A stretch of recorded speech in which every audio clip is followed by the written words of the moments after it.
अब अल्लाह ने कुरान में एक जगह फरमाया है कि जमीन और आसमान के दरमियान हर चीज अल्लाह को सजदा करती है, विच मीन्स सारे stars, galaxies, planets, mountains, trees. लेकिन ये कैसे पॉसिबल है?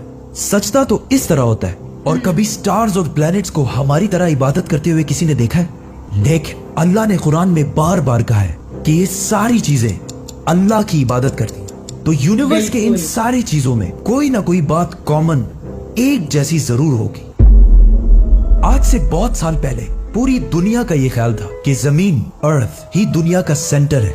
और जमीन तो साकिन है बेटा, जमीन रोटेट करती ही नहीं है, जमीन गर्दिश नहीं करती। लेकिन आज से 400 साल पहले गैलीलियो, जो एक इटालियन साइंटिस्ट थे, उसने 2 लेंसेज को अलाइन करके रखा तो उसे पता चला कि ऐसे करने से दूर की चीजों को करीब से देखा जा सकता है। छोटे लेवल पर टेलीस्कोप्स दुनिया में पहले भी मौजूद थे, लेकिन इन्हें सिर्फ फौजी और समुद्री सफरों में यूज किया जाता था। लेकिन गैलीलियो ने इसी टेलीस्कोप को इंप्रूव करके इंसानों की तारीख में पहली दफा इसका रुख आसमान की तरफ किया, जिससे उसने दुनिया से पहली बार सूरज और चांद को बिल्कुल करीब से देखा।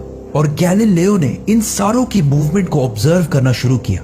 1300 दुनियाओं को अगर मिला लिया जाए, इससे एक जुपिटर बनता है। गैलीलियो ने देखा कि ये भी बाकी प्लैनेट्स की तरह गोल है, लेकिन जुपिटर के ऊपर जो लाइट है वो महीने के डिफरेंट दिनों में बिल्कुल बदल रही है। और उसने देखा कि वीनस और सैटर्न का भी यही हाल है। अब ये सब कुछ तभी पॉसिबल था कि अगर ये सारी चीजें सूरज के गिर्द घूम रही हो, दुनिया के नहीं।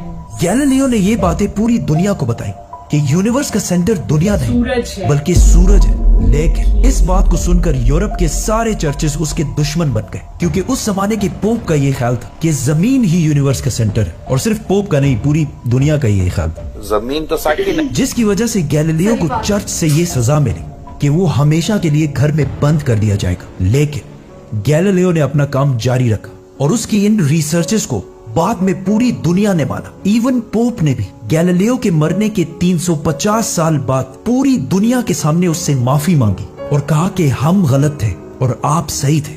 आहिस्ता आहिस्ता हमें पता चला कि जमीन यूनिवर्स का सेंटर नहीं है, बल्कि ये सूरज के गिर्द घूमती है। और सूरज भी कोई इतनी बड़ी चीज नहीं है, बल्कि सूरज तो इसके जैसे अरबों खरबों स्टार्स की तरह मिल्की वे गैलेक्सी का एक छोटा सा हिस्सा है। और ये मिल्की वे गैलेक्सी अरबों स्टार्स से बनी हुई है और ये सारे बिलियंस ऑफ स्टार्स एक ही सर्कल में घूम रहे हैं। हम तो सूरज के गिर्द घूम रहे हैं, तो सूरज जैसे अरबों खरबों स्टार्स मिलकर किसके गिर्द घूम रहे हैं?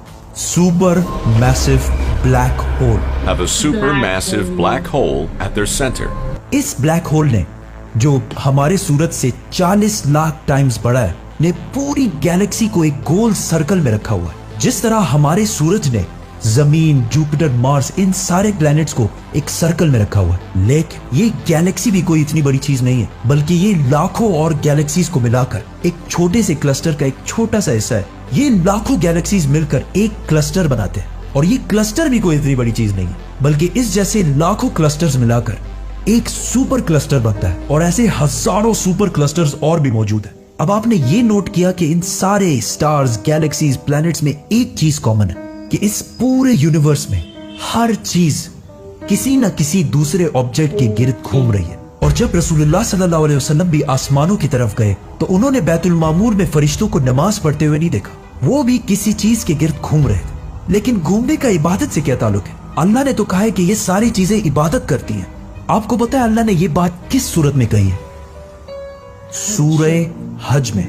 हज में मुसलमान पूरी दुनिया से इस्लाम की सबसे मुकद्दस और होली जगह काबा के पास जाते हैं और बार बार इसके गिर्द घूमते हैं। अब इस सर्कल करने का मतलब क्या है? जब मुसलमान काबा के गिर्द घूमता है तो वो उस वक्त अकेला नहीं घूम रहा होता, बल्कि चांद, प्लैनेट, स्टार्स, गैलेक्सीज, क्लस्टर्स सारों के साथ एक ही इबादत में शामिल हो जाता है। तो ये सारी चीजें हमारी तरह इबादत नहीं करती, बल्कि हम मक्का जाकर इनकी तरह इबादत करते हैं। लेकिन इस आयत में तो लिखा है कि ये सारी चीजें अल्लाह को सजदा करती हैं। सजदा का मतलब सिर्फ हमारे वाला सजदा नहीं है, बल्कि अल्लाह के निजाम के मुताबिक चलने को भी सजदा कह सकते हैं। लेकिन अल्लाह ने इस आयत में सिर्फ स्टार्स, गैलेक्सीज और प्लैनेट्स का नहीं कहा, बल्कि हर चीज, पहाड़, दरख्त, जानवर, सब का कहा है। ये तो सर्कल्स में नहीं घूमते। आज से हजारों साल पहले एंशिएंट ग्रीस में ये कॉन्सेप्ट बना कि कायनात की हर चीज एक बहुत ही छोटे पार्टिकल, एटम से बनी हुई है, जिसको फिर 2000 साल तक पूरी दुनिया भूल गई, लेकिन आज से 200 साल पहले इस कॉन्सेप्ट पर रिसर्च दोबारा शुरू हुई और साइंसदानों की रिसर्च से पता चला कि एटम सबसे छोटा पार्टिकल नहीं है, बल्कि इसके अंदर और भी पार्टिकल्स हैं, जैसे प्रोटॉन्स, न्यूट्रॉन्स, इलेक्ट्रॉन्स।